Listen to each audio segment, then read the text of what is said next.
we all subscribe. Yeah, we all subscribe. Good morning, ladies and gentlemen, and welcome to another episode of Monday Moanings. I am the Fat Rat Man. I'm joined by my two very, very amazing co-hosts, the XP Chef, Emmy MC, and today we are joined by not one, but two guests. We have Throwback. Welcome in, guys. How are you? Good, thank you. Hey. We're clapping because that's the sixth go. Let's go now. Oh, yay! Cheers, David, mate. Thank you. Thank you. And you know, you got to show appreciation when you see it, man. You know what I mean? We've got there. Oh, welcome in, guys. Welcome in. How's everybody today? We all good? Yeah. Doing well. Yeah, thank you for having us on. Feeling better That's now. all right, mate. Don't worry about it. Yeah, thank you for coming on and spending your time with us, watching us mess up as much as we can. It's made me feel a lot more comfortable that I'm going to do quite well on this, so don't worry. Thank you, XP This Chef. is like the most social you're welcome, interaction I've mate. had in like Not a name drop there. 1 minute. No, not at all. 1 minute. I'm going to add a title. I'm going to put Ice. The Stumbler. Ice. I probably All right. spelled that wrong Okay. as well. In all fairness, Would you guys like to tell us about your streaming, your online presence, and stuff like that? What you do? Yeah, David. James? David, I'll let you go because obviously to the viewers, Throwback was originally your brand and your thing. So, and I obviously came under that. So there's two separate stories there, isn't there? yeah. So I started. Me and a couple of mates started Throwback. Conversation. We were in the gym. And I was like, man, wouldn't it be cool if we did something like this? And yeah. I didn't actually start posting videos in the gym. And I know that's a fat joke for people that are only audio listening, but it's fine. Don't worry. We carry on. And we were just like, man, we love retro gaming, and modern gaming is a bit sucky at the minute with how everything's going, and how expensive it is to make games, and you don't really get any originality.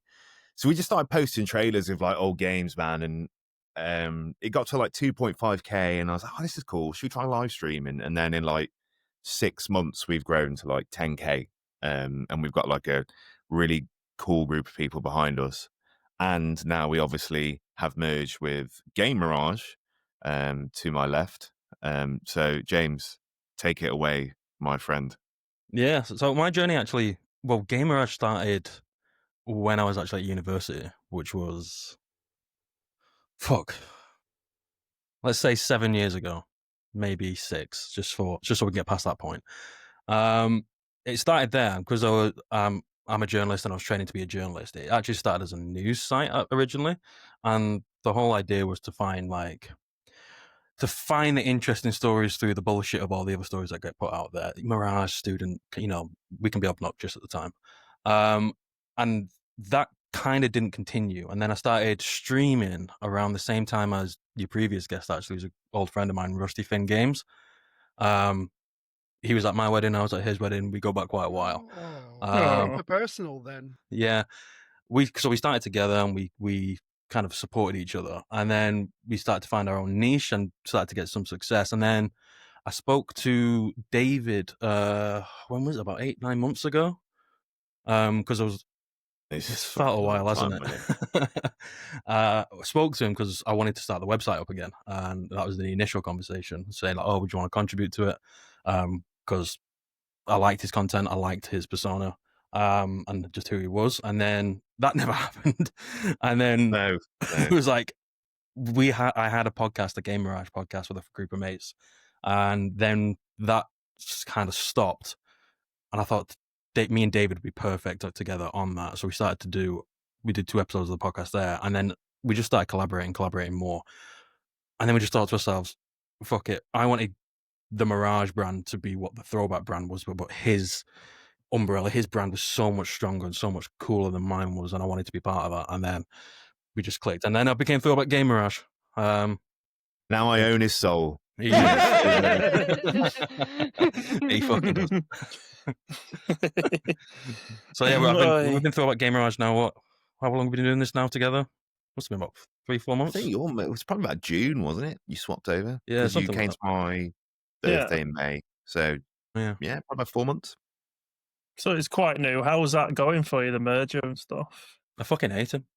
I despise him. Yeah, I've got him. I'm only. He's just a number. You know what I mean? He gets on better. So. Spoke like true But no, manager. I think- 0-0-0-2. yeah.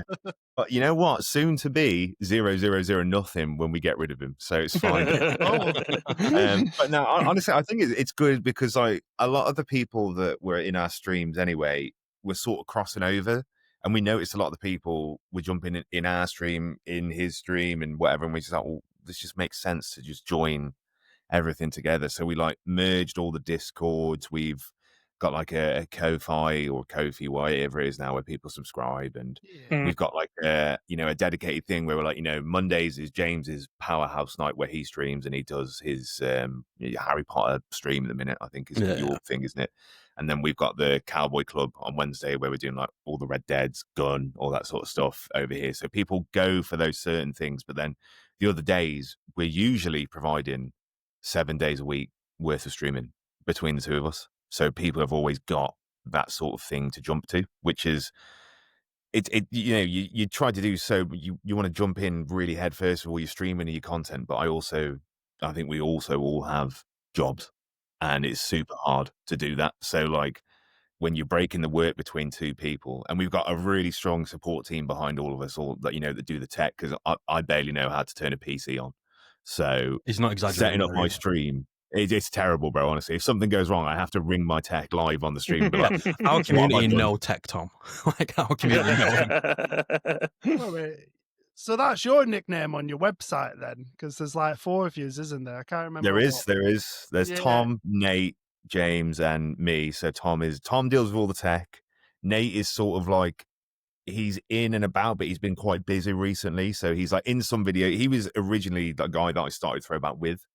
And then it's just sort of grown from there. And watch this space for future transfer sagas. Who knows who's coming next. So I'll say on a personal level, because you touched a lot on Throwback there, but I think for the merger between me and you, like I've said it to David since we started messaging. We message every day. Like it's not just like a streaming partner. Like we've actually become insanely close friends and life partners. Yeah, this is David's ring. It's not my wife. For visual users, I'm still fully clothed. If you're only audio, I am still fully clothed. Okay. No, but for me, like the streaming is great. I love it. I enjoy it. And I didn't have what David had at the start of doing it with friends. So to have that now and I have someone as close as David, who is, even though he's been my mate for like we've known each other 8 months, I'd count him as one of my closest friends now, and I think that's a really nice thing. So I'll bring the personal, David. You bring the business. Yeah. We're like a mullet. We're a mullet that's what's together, happened with what I us three, is that we started this a few months back, and we just message in the group every day now. One of us will have the other idea, another person will add on to it, and then we'll add on to it, and then we'll be like, how's your day been? We'll just start chatting shit. And then we'll be on voice chat for about 2 hours. We'll be editing, and then we'll just go into a daydream and start chatting bullshit or playing games. I get a message from David saying, have a good day before my wife says it. That's how close we are. Oh, no, I can't get that close. I mean, fucking hell, these guys again. Oh. You can tell who loves you more than James. I brought the personal here. We do have a quick video that Chef threw together of you guys, if you'd like to have a quick watch of it.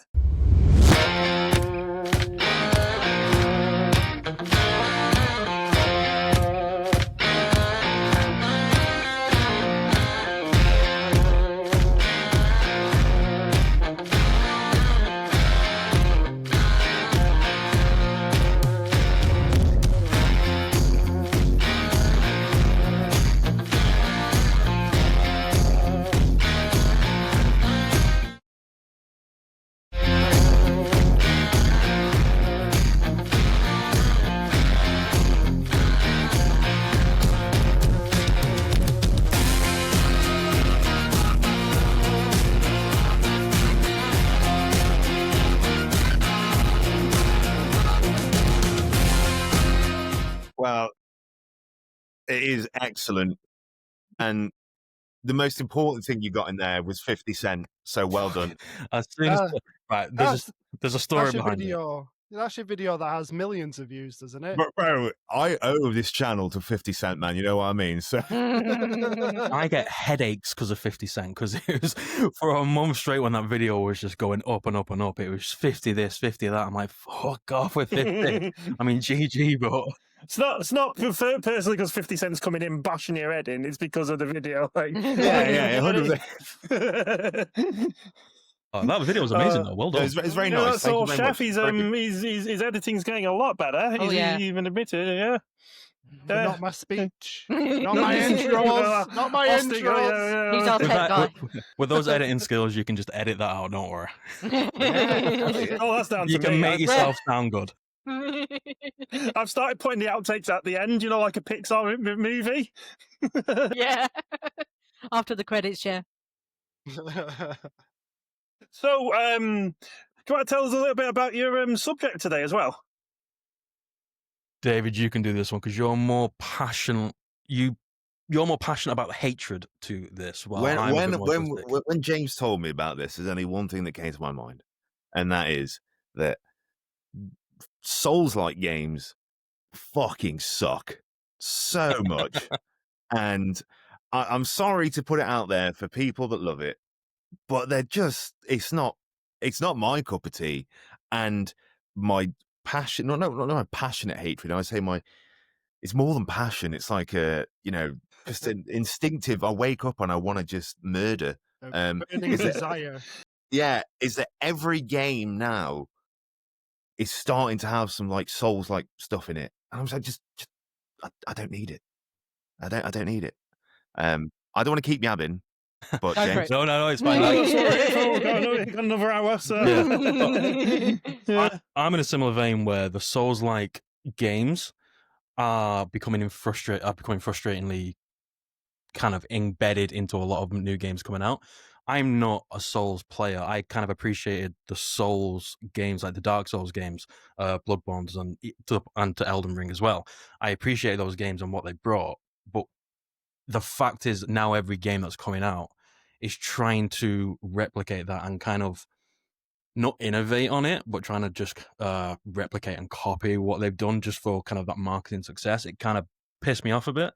And I think the anger came from me anyway, from Black Myth Wukong. I was so excited about that game. I thought the story could be excellent. It's unique looking. I thought, this is great. And then I just found out it's just another kind of Souls-like game incorporated. I'm like, I can't be arsed with that. It was the same with Life of P. Greedfall to an extent was like that as well. I'm just like, a lot of the games that are coming out now have too many Souls-like elements. Fucking Kena Bridge of Spirits. Souls-like. And when I first saw that game, I was like, when I saw that game, I thought, oh, this looks cool. And when I was playing it, I was like, oh, we're doing another parry dodge mechanic kind of game here. Okay, fantastic. I think that my biggest frustration with it all is that you'll be watching a state of play or a game announcement, and they're awful enough as it is at the minute. You know what? We've done a few of them live, and I'm just like, that's an hour and a half that I could have spent pulling out my own eyeballs instead of watching what I've just done. Like you watch it, you're like, oh, this looks sick. And then you see the mechanics, and you're like, oh yeah, awesome, not playing it.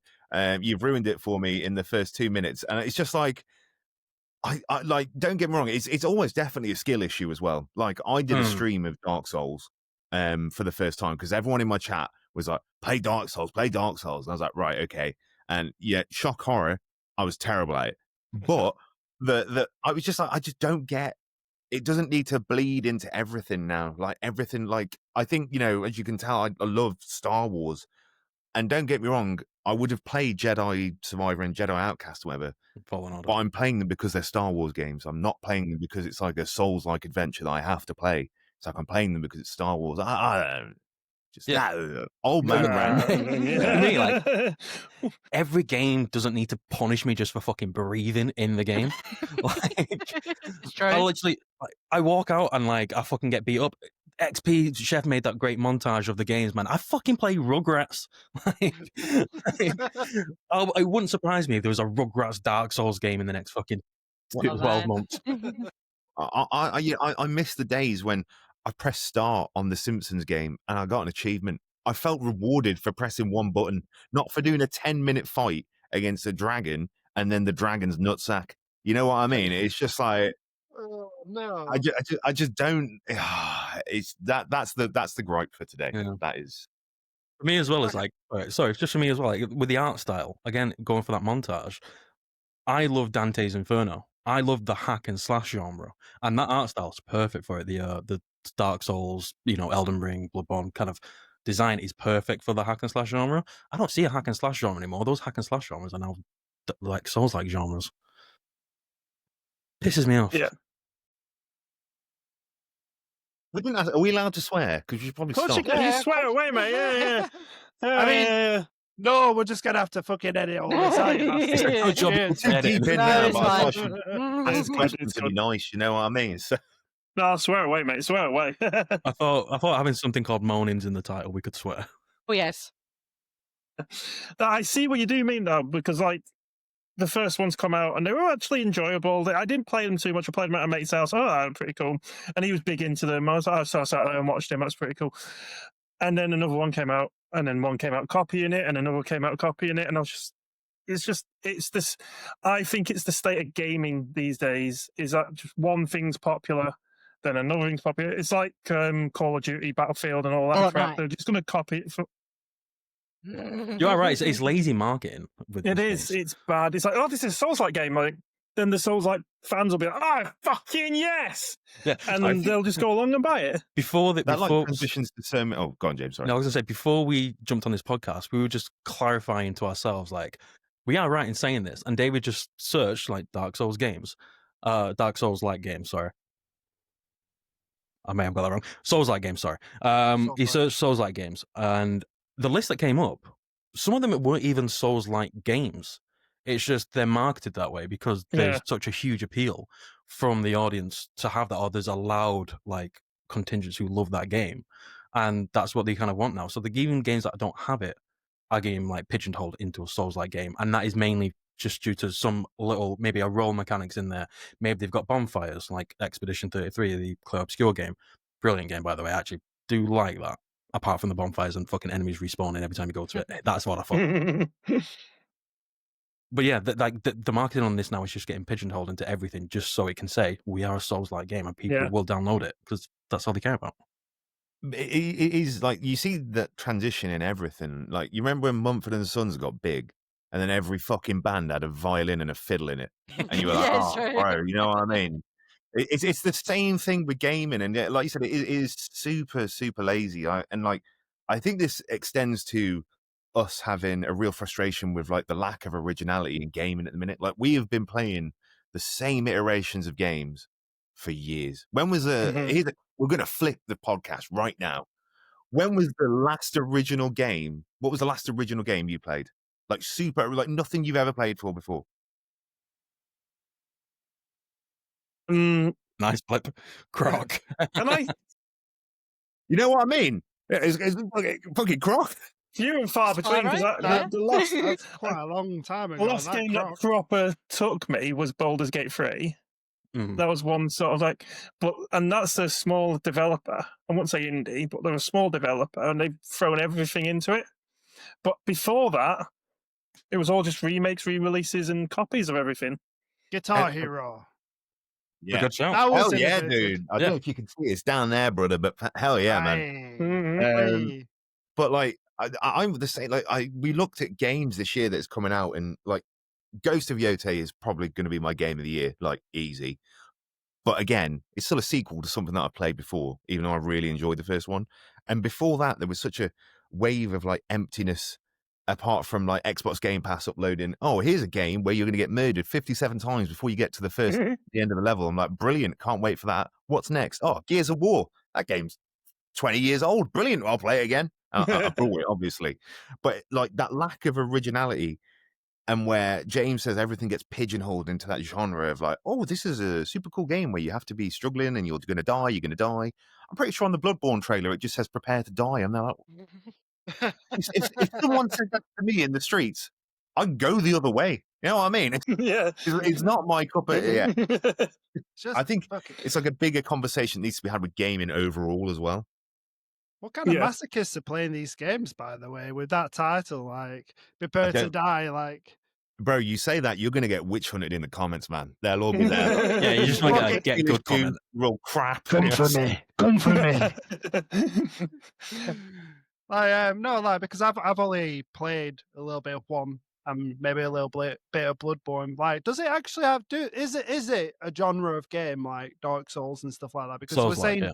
so that is its own genre now. Then it's like Yeah, not it just So I think games the like biggest Life recent of one is Pi- Elden Ring, isn't it? yeah, Yeah, Elden Elden Ring, Ring, yeah. Life of P, even like David said, the Star Wars Jedi series, they're Souls-like games now. Souls-like games, yeah. Yeah. They like if you go on yeah. into Steam, you can search that subtext. In fact, I think it's a category on Steam. Souls-like.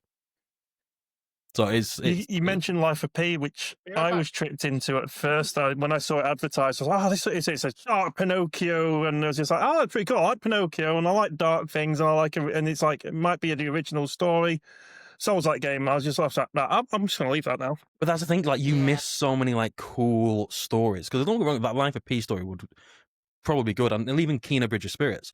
When I started playing that, and I found out it was that kind of that Souls-like mechanic with the parrying and the dodging timing, I'm just like, fuck, this is annoying me. Thankfully, I could turn the difficulty down to fucking beginner because I'm 31 years old and I don't have time to learn this shit now. Yeah. And I could actually enjoy the story. And the games that offer you that option, I can get behind. But it's those ones where it's like you need to pump in 7-8 hours just to understand a little bit of the mechanics, but you need to pump out 2 hours just to learn to fight not even the main boss, a fucking NPC or just something roaming about. I'm like, I've got a 2-year-old. I've got another kid coming in January. I've got a full-time job. I don't have time to be committing my time to this stuff. Like, and it kind of it doesn't reward you really for that time, but it absolutely fucking penalizes you for not having the time. And games shouldn't do that. Games are supposed to be fun. They're supposed to be magical. And I think that's like another modern conscription of game, though, isn't it? They're not fighting for your money anymore. They just fight for your time. And like it's And so easy sanity. to, yeah, exactly. And it's so easy to buy. Like, what I'm playing. To all of my many regrets in life, I sadly love playing FIFA, but I can jump into a game of FIFA and it's done in 10 minutes. And it's like, okay, sound. Mm-hmm. If I'm going to do Ghost of Yotei or whatever, I can't just jump on for like half an hour. I need to be there like, right, I've got this next couple of hours in my life where I know that I can get sunk into it. And it's a game you can't just jump on for like 20 minutes and be like, oh yeah, that's good. And it's the same with streaming. Like if you're doing a really heavy game, you're like, I can't just stream this for 2 hours. But I'm also not Kai Cenat that's got 15 hours free in a day where he can just play a game from start to finish. So I agree with Jay. It definitely penalizes you for not having the time. I think it also kind of breeds toxicity with people in the gaming community. And that's another bugbear that I've got with this. That whole get good mentality. Like, shut the fuck up. Like, this is probably like, I'm not going to stereotype them here, but there's probably people who have so much free time on their hands to dedicate to perfect the art of this game who are coming at the get good mentality. And I'm like, that then spawns to other people. And when you've got that in like your comment section, if you're streaming it, I'm like, I don't want that shit in my life. Like, I don't want a get good comment. I want to sit in a game, escape reality, enjoy an experience from a storytelling perspective, which is that's my appeal. That's my genre that I go to, those storytelling games. I want that few hours where I don't have to clean a dirty nappy, don't have to change the cat bowl, don't have to fucking go to work, escape in a whole new world and just embrace myself into it. Not get good your shit. He's talking about my nappy, by the way. This was one of my arguments years ago of people go, oh, it's not realistic enough. It's not realistic enough. And I'd go, so do you play games to escape reality or do you play games to be in reality? And be like, you just want to escape. And now that like you can't escape even more, it's just, it feels like gaming itself, not just these games, is just getting stale. Mate, I don't understand. And this is a fucking different rant. This is a different podcast. Can I just write down? Can I write down on a piece of paper what I think you're about to say? Yes, because I think I know what you're about to say. This really isn't planned, by the way. Don't we go off topic all the time. With every episode, we'll go off topic. I don't know my keys. Say it. So on that whole, do you want to escape reality or live reality? The fuck is the hyper simulator games? Yeah.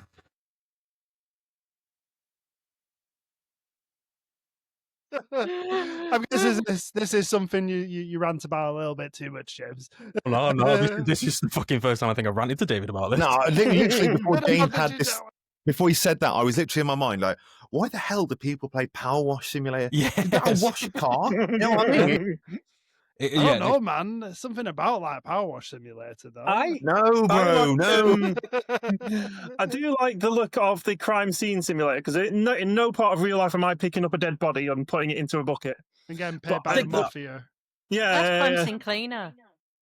Yeah, whatever it's called. Yeah. Yeah. I'm still not doing it. I might live in Blackpool, but I'm not going around picking up body parts for the fucking Yeah, I living, like am I? I like it because there is actually story in it as well.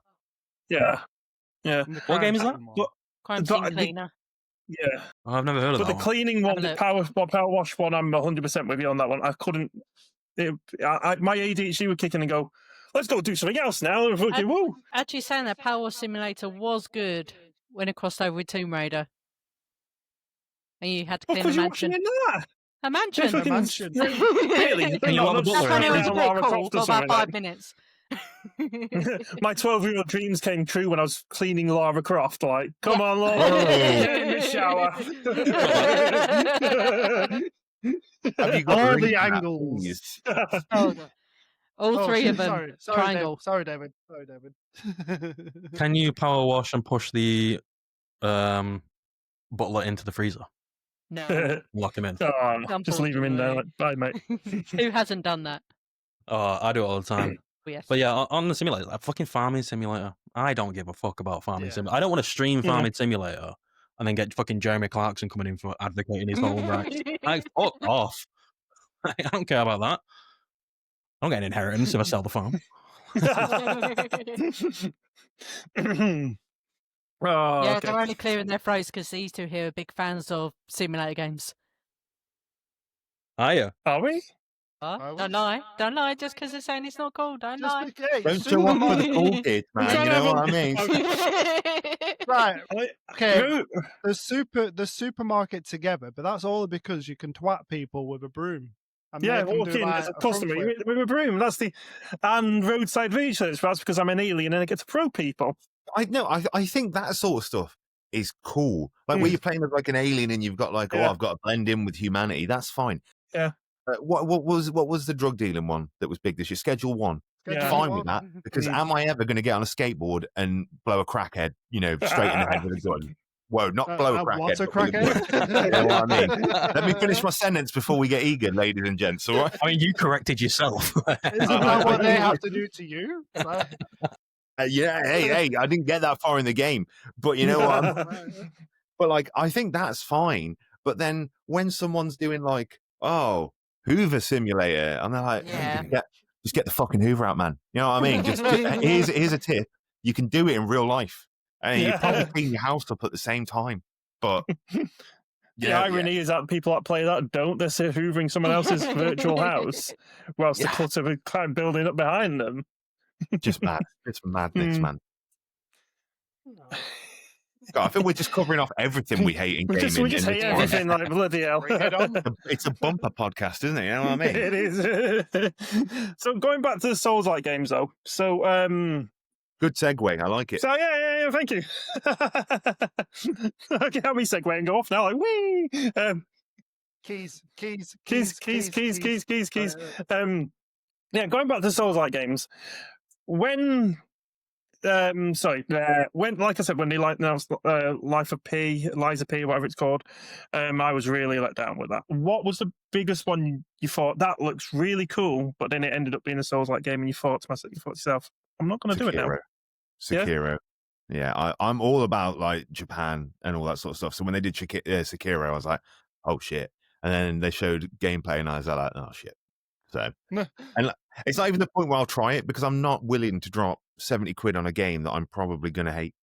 So I'm just saying like, oh, I'll just leave it until it comes on PlayStation catalog or whatever. So I can't narrow mine down to one. I think there's three in my head that we've already named. So Kena Bridge of Spirits was the one that kind of pissed me off a bit because I'd already played a few hours before you realise how much of a Dark Souls game it actually is, because it's a lot more story-based at the start, and you don't really get a lot of kind of fighting interaction beforehand, and that kind of annoyed me because I'm like, oh, fuck's sake, but I could turn it down so it weren't too bad. Black Myth Wukong was the game I was really excited for, and then to have to then to not play it because of that really kind of put me down a bit and kind of really put me off actually looking at future releases. But I think the one that actually annoyed me the most was Jedi Fallen Order. Mm. And like David, I'm a huge Star Wars fan. Obsessed with it since I was a kid. Went to Star Wars Celebration, same as David. Actually, we didn't know each other, but he was there. Obsessed with it, and then because I'm in the belief that everything released post Disney is going to be canon in some way, I then had to force myself to play Fallen Order. I hated playing it. I loved the story in it, but I hated the experience. And thankfully in Survivor, you can turn the difficulty down now, so it's acceptable. But that was the one that really, because I had to then put in the hours into a genre that I really don't like. And yeah, I put Fallen Order in that bracket. Yeah. Like the Star Wars games, the Fallen Order game and stuff. I loved the graphics in that. They did a great job at the graphics, the designs and everything. But it was just the gameplay for me. I got halfway through it and I was just like, I can't. No. And I'm a massive Star Wars fan myself. I love it. But I'm not gonna start complaining about Star Wars because then we'll go on for another 2 hours. Yeah, but invite us back because I'll rant about that all day long. I mean, we've had Star Wars, all right? We'll get everybody in back for Star Wars there. Yeah. But yeah, no, them games, yeah. Oh god, Black Myth Wukong. Once again, the Monkey God is a great story from Chinese myths. And I was, oh, that's really cool, and I'll probably play that. And then it Souls like game. Okay. Yeah. Well, I'll watch somebody play it then instead. That could have been, even when you're watching someone and then got people in the I've got to fucking deal with people in the comments, that good shit. I can't just sit and watch and not see something ping on like the right side of my screen. But that game would have been a perfect hack and slash. It would have been so good. And you could throw some difficult elements in there, absolutely fine. I'm not saying Dante's Inferno is the fucking easiest game in the world. But that game would have been perfect. I mean, it would have brought that genre back. Because I can't remember a hack and slash really. Maybe you class the recent God of Wars would have been that hack and slash. But before that, there's not really been that standout game in the genre. They've always been kind of like fucking film tie releasing like Thor or something like that. Oh, they had the Vikings of Asgard game, which was actually really good. Not really good. It was good for a hack and slash. But yeah, there's not really been a standout hack and slash game for ages, and it was a genre which used to populate certainly the 360 era. Yeah, I loved it. No, I do miss the 360 era games as well. So you know, what I mean, after that, it just went. You know, that's another rant we can have about. Yeah, that's another rant. You're gonna give me. Are you sure an hour is enough? Yeah. We're just miserable bastards, you know. Miserable bastards. At that point, then, we're gonna take a quick break. I'm gonna go get myself a brew because I'm needing one. So we can rant a little bit more afterwards.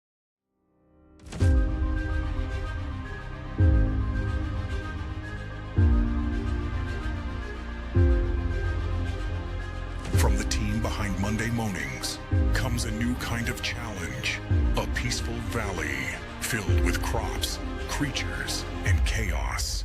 XP Chef and EREMC, the Fat Rat Man. Together, they'll attempt to complete Stardew Valley 100%. But this isn't just farming. With crowd control, the audience decides their fate. You can help them, or destroy everything.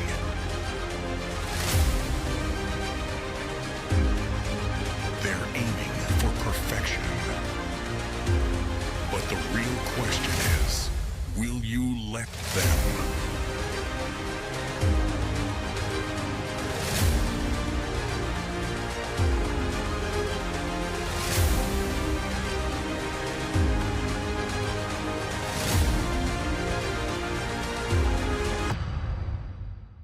Welcome back, ladies and gentlemen. Thank you for waiting with us, and thank you for listening to whatever the fuck we put in there because we dropped our sponsors.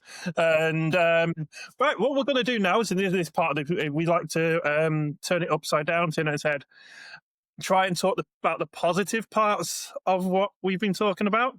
There are none. Get that, Mama. Yeah, there's a few. there's a With few. Dark Wow, that Souls, was a there are good none. segment, man. Thank you so much, Adam. That was really good. Roll credits. Mm-mm. James, you can go first. Yeah, there are none. Positives. Right, well, what we'll say is not for the soul. Fucking hell. I'm sure I can say this with a straight face. Right.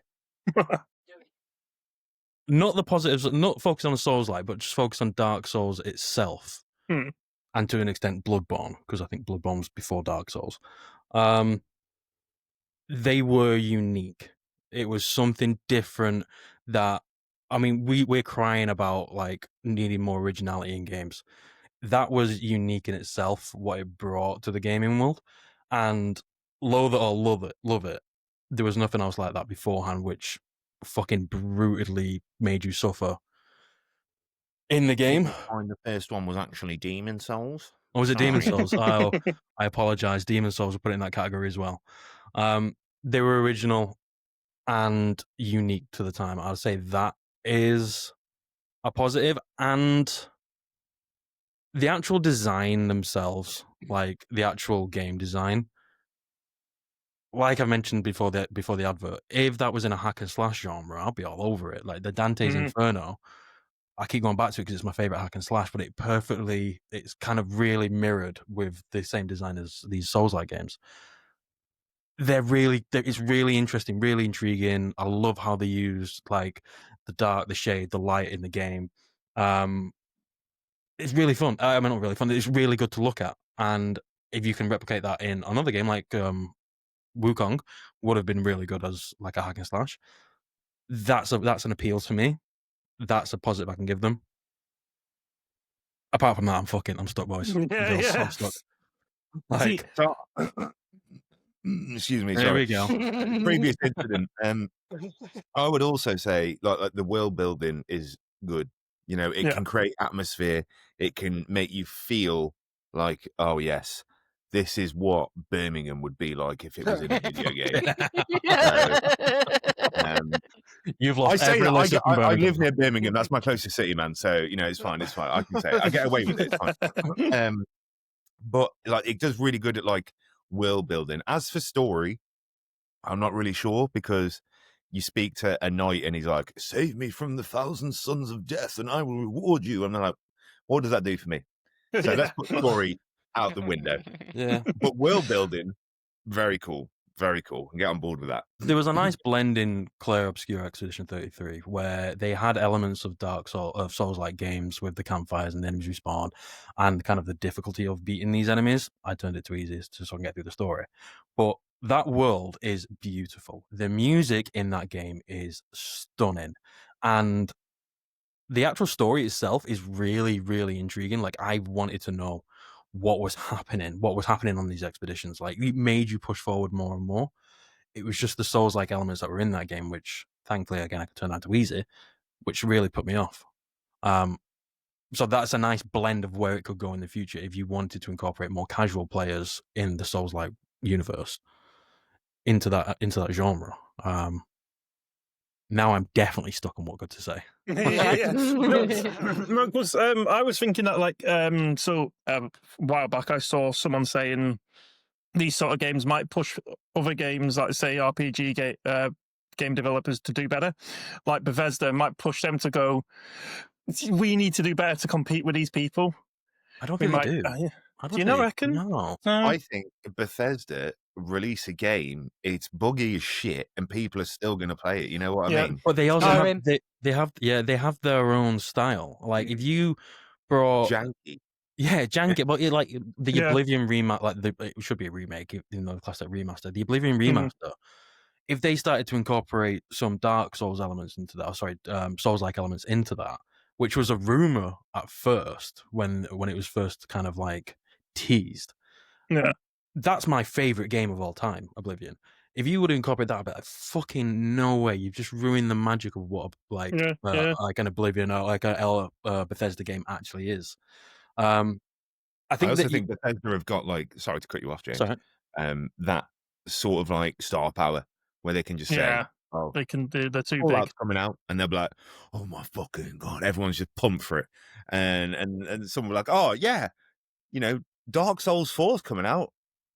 Oh, great. Yeah. I kind of agree to a point where they have to push the boat out a bit more, where not to replicate what they do, but they have to find something new and original that would work in their engine.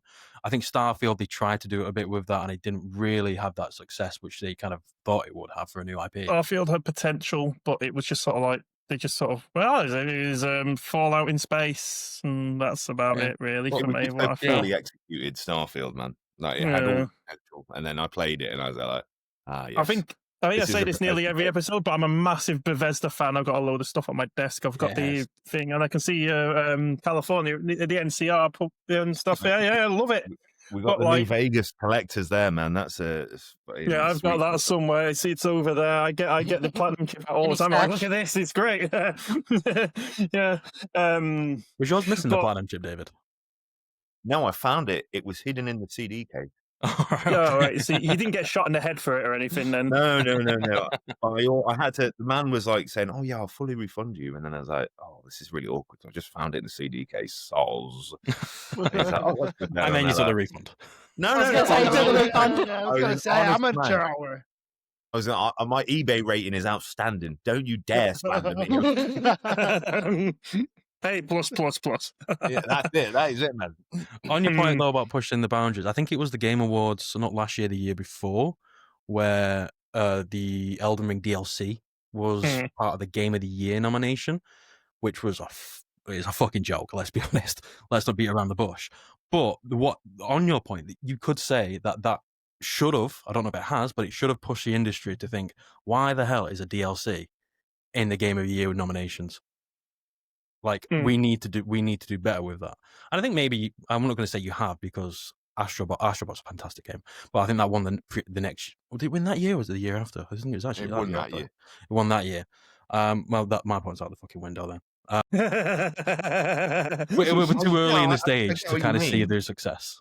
Yeah, because a lot of the AAA games that come out that aren't your yearly cycles, like COD, Battlefield, AC, all that sort of stuff, they are angling to have that sort of like Dark Souls-esque sort of thing. Even to it sounds like Ghost of Yotei has it, because they've got different stances you have to use, and you have to dodge and whatever on time, and that's fine. But the lack of individuality that's in gaming forces Elden Ring Night Rain to somehow be nominated for Game of the Year.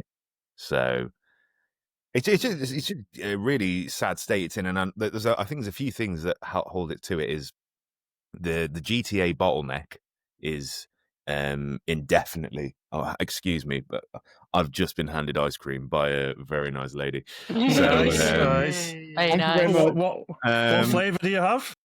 Cherry Bakewell, bro. So it's pretty intense. You know what I mean? Nice. Why the fuck's my wife doing me something? But I think mine? Oh, I don't have a wife. The GTA bottleneck has messed up everything, man. As soon as that got shifted to May, every game we had an announcement like, oh, here's a Battlefield date, here's a Borderlands date, here's a COD's going to come out at this date, because everyone was like, I can release my game now, no matter if it's shit or not.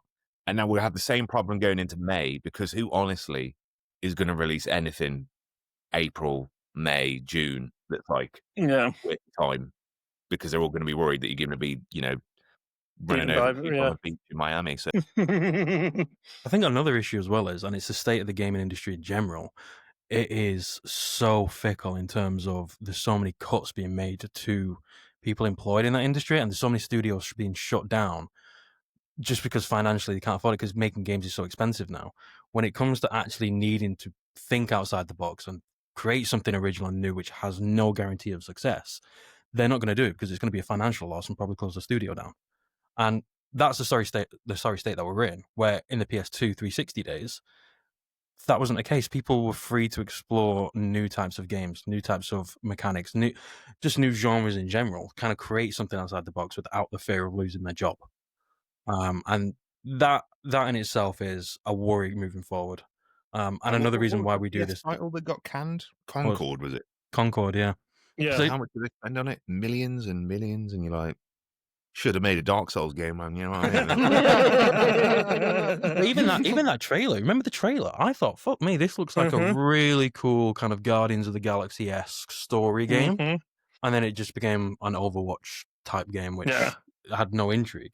But on the point, like that's kind of what we do with this at Throwback, isn't it, David? Like we love the old type of games and the different variety of stuff we can do, and the childhood that we had at gaming. People who were like, when we were like 12, 13, when we really were playing games, it was like they don't have that anymore. They've got Fortnite battle passes constantly, rinse and repeat, different seasons. I'm not saying we fucking smash out the Star Wars season. Me and David did. But you have that. You just have battle pass after battle pass in every single game now, and people and that's just to retain the player and rinse and recycle to get the most. Bro, we're hating on too much, man. We just got to hate on Dark Souls, all right? We're hating on everything. Just do it. Well, we can't say anything good about it, and apparently there's the whole section, so we need to fill time in. No, with the battle passes and stuff like that, I have a friend. I'm not going to say names and stuff like that, but I have a friend. The XP chef. Yeah. yeah. I like how we both said that.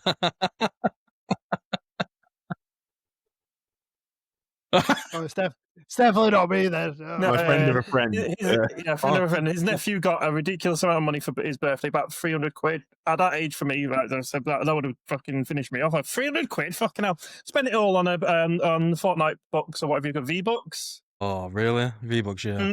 My dad would have come in and beat me silly for that. Yeah, absolutely. That's not what I agree with. Gave him an extra 200 quid on top. Yeah. It's worth it for K-pop Demon Hunters, though. I think that's just like the thing. The anomaly with Fortnite is it's the best PR machine in the world, man. It's no longer a game; it's just a PR machine. You get something on Fortnite, you're and however many millions of people are going to see it.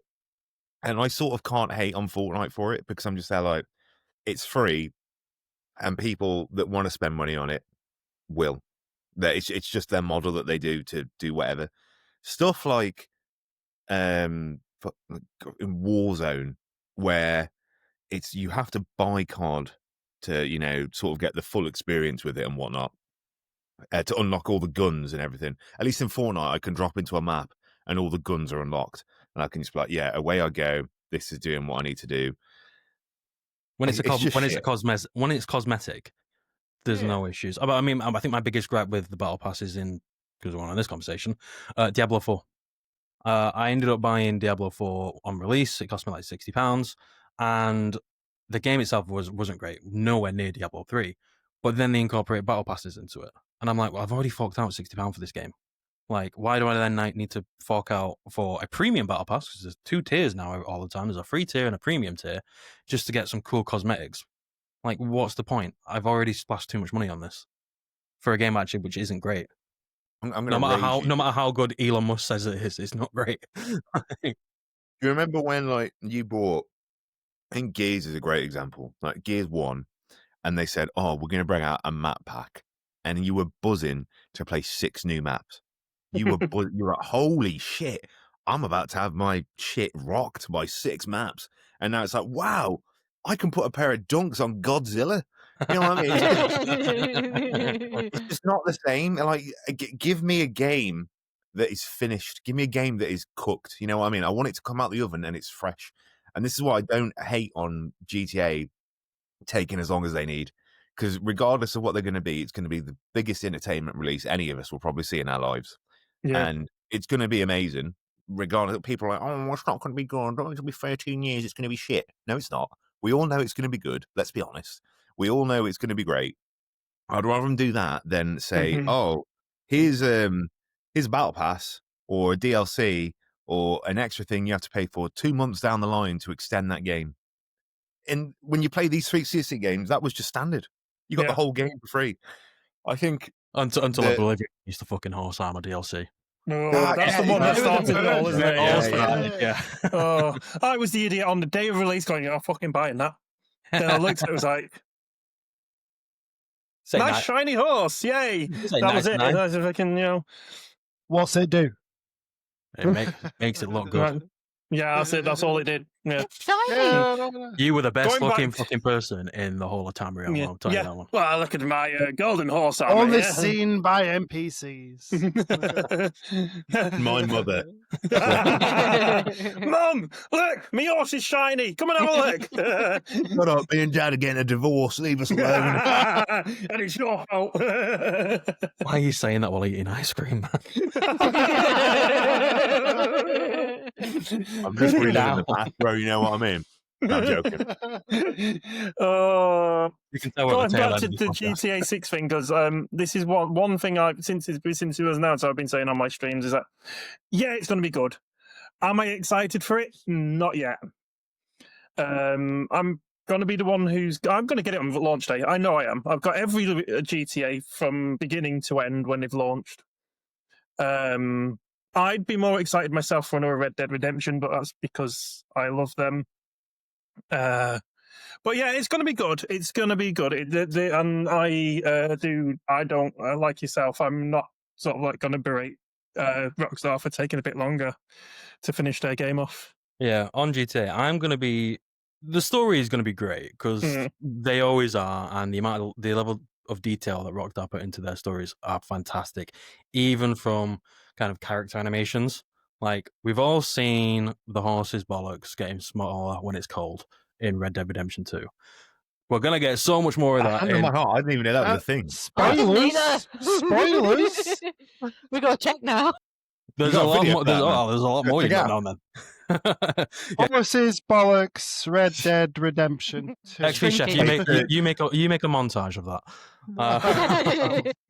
But my interesting thing's going to be not the story, because I'm going to enjoy that either way. It's actually how they're going to replicate the success of the online, because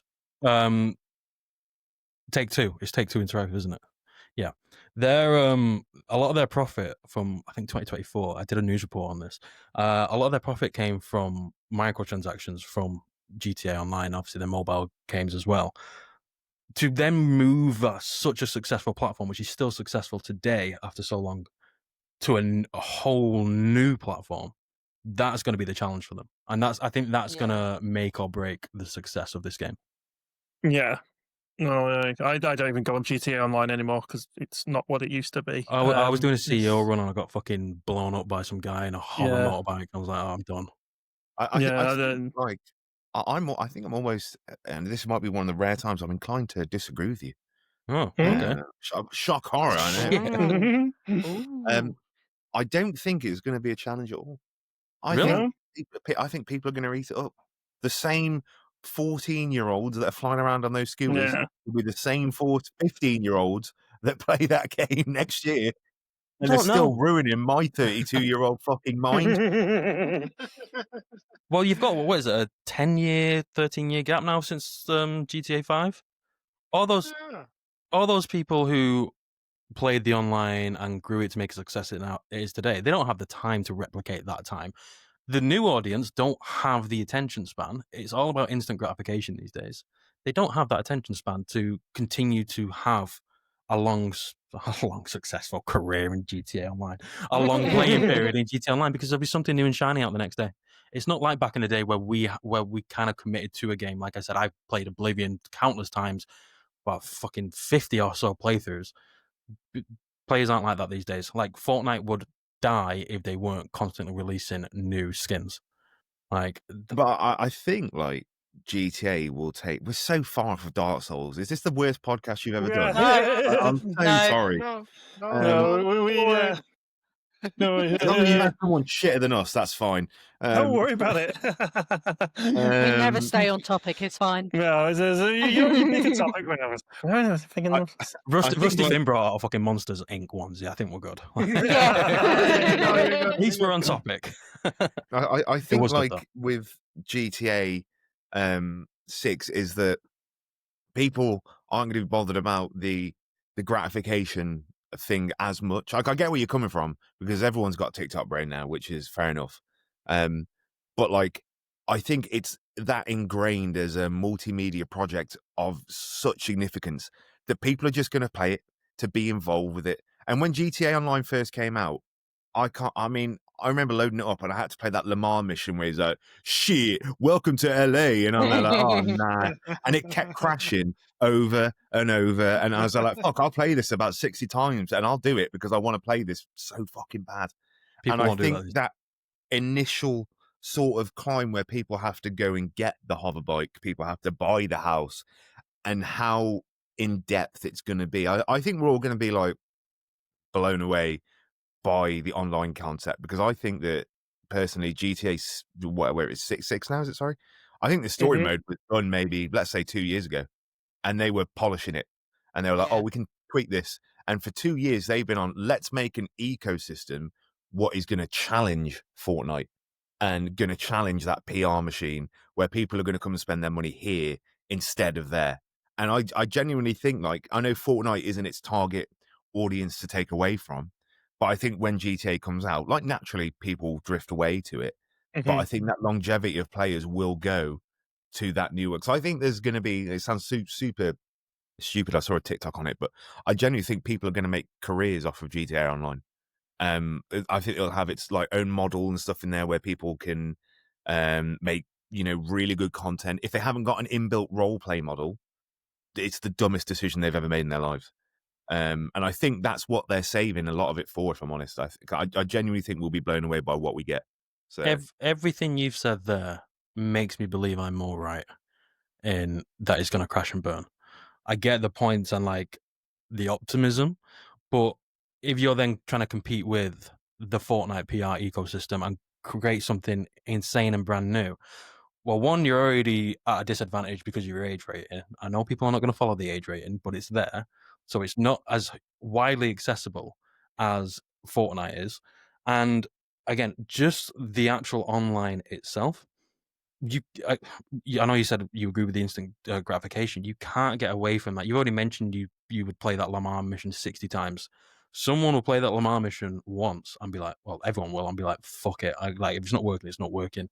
And you also have an online ecosystem now in GTA Online in its current state, which is fully built, is fully fleshed out. Do you then need to replicate that and still have room to build? Jake, do you want to fight me, mate? Is that what it is? What's a podcast? Jeff's having a fight with his camera at the moment. What? Yeah, he is, isn't What's a podcast without I'm a good good. date? He's crying. That's So why. yeah, one thing we can take away from GTA, and I'm going to reel it back to Souls-like games, is that it's not a Souls-like game. It's its own sort of thing. It better not be a Souls-like game. It is one that brought in the whole. Trevor Phillips pulling out a massive sword out. Oh god, 2 hours on my waist. He timed his parry wrong and he's dead. No, we've got about 5 minutes left. Right now, I had a question for you. I think Chef put me off with his camera going. VCam, thank you. What does the V stand for? It's supposed to be virtual camera, but it won't let me switch it.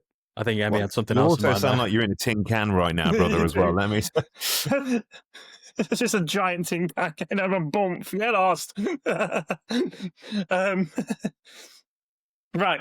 So we have hated on them, and I agree with everything you've said. Is that they are just sort of like taking over now. There's too many of them. People getting too lazy, and I'm going to ask one of the laziest questions that everyone seems to ask. Gun to your head, you had to play one. Which one would you pick? You had to play to completion. Trigger, bro. Pull it. Pull the trigger. Pull the trigger. No, I mean, it's it will be Jedi Survivor, or Jedi Outcast from those two. Oh, in fact, no, not Dark Souls, because David corrected me. Demon Souls. Demon Souls. It was the original. It was the original one. It was unique. I'll play that one just for credit for thinking outside the box. Yeah, I'd have to go with the Star Wars ones myself, because I did get halfway through one of them, so I know what I'm doing. You know. Yeah, I mean, I played through both the Star Wars ones. I mean, definitely do it because the story's fantastic. But yeah, no, I'll stick with Demon Souls because it was unique. Yeah. Do you have anyone in mind that you would like to give a shout out to that you'd like to see on a future episode of the podcast? David, you go first. Me again. No, I would David like to again. David. I would like to recommend Pico Wonder. He's a new streamer. He's new to the game, but his love for Japanese games is unrivaled. So he will hate something that's really mainstream and will Yeah. get people talking. He's never played a Lego game, so he'll probably shit on them. So there you go. Okay. And what was his name again? Sorry, David. Trico Wonder. Did you have to move into the mic to say that last bit? More emphasis on it. Wonder. XP chef is going to be pissing himself that he's got to edit that out. Or just be No, honest. no. Leave it in, bro. Leave it in. I don't care. You know what I mean? The audio levels are going to be fucking chalk and cheese. Not even going to have it the first time when you said the name. It's just going to like cut straight to you, be like, Trico. The clip of me putting my mouth over the mic, I can do that as well for you, bro. Don't worry about it. That's for our spicy site. That's for our spicy site. OnlyFans! Anyway, James, who would you like? I can't top that kind of entertainment value. So yeah, there's one. He's called Wigan. So I kind of met him when I was doing my GTA marathons because I do marathons when I do streaming. I met him when he's doing a GTA 100% marathon. But he's the other side of the coast. He's other side of the World. On the other side of the pond. There we go.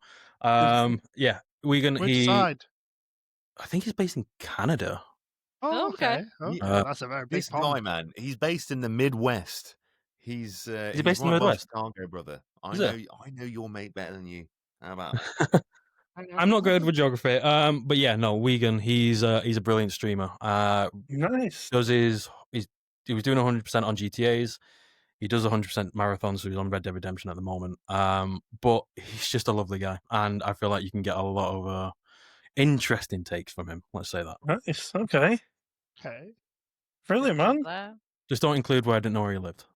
It's gonna out. We'll cut that bit out, don't worry. All right, well, that's that part done. I'll stop now.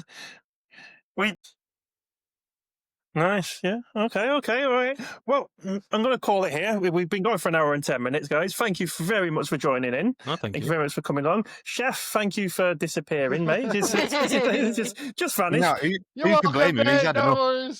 He's under his nose and his guy's gone. I'm gone. You can have my V-cam. You can at least put a picture on it or something. Well, I don't even know why I've got that. I don't even know what it is. He's not a guy. You've definitely been hacked by some like Chinese spyware, brother. Yeah, it's over for you, man. Yeah, there is a burning, weren't they? And they're like, oh, hang on. Thank you very much anyway for coming in. Thank you very much for everyone for listening in. We will be back next week for another episode of Monday Moanings, and we will see you all then. See you later. Bye. Bye, guys. Bye. The camera might work next week. Monday mornings, wake up, let's go. TikTok's buzzing, it's the best show. Laughs and caffeine, that's the vibe. Rumpus growls and we all subscribe.